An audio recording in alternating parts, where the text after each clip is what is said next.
In Paul the Apostle's opening words before the council, there is a striking declaration.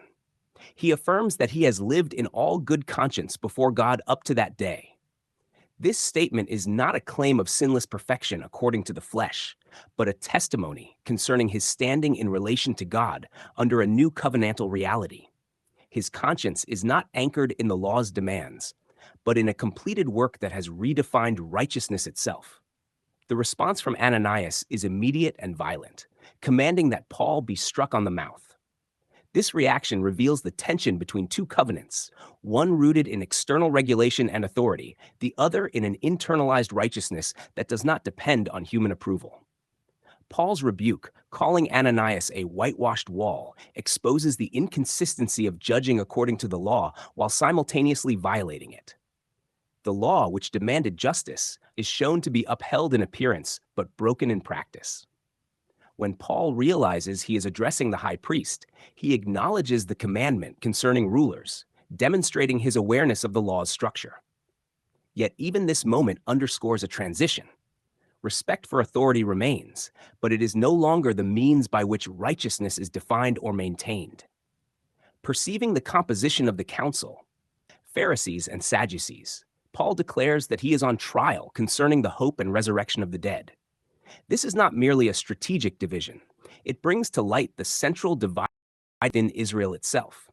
The Sadducees deny resurrection, angels, and spirit, confining reality to what is seen and administered through temple authority.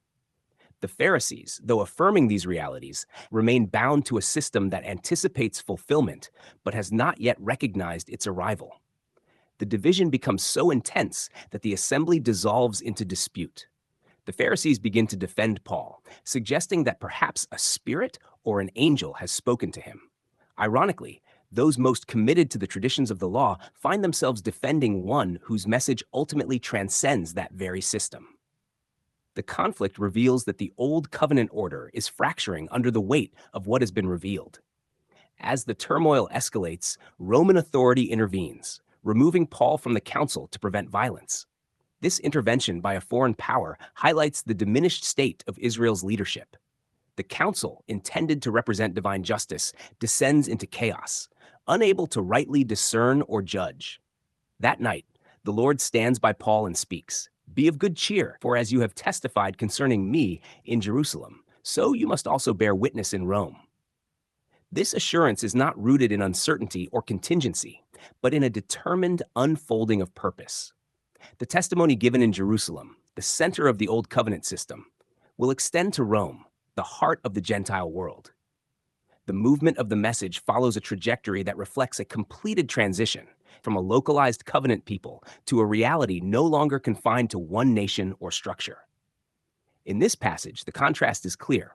A conscience freed from the burden of the law stands before a system still striving to uphold it. The result is conflict, division, and ultimately the exposure of a covenant that has reached its fulfillment and conclusion.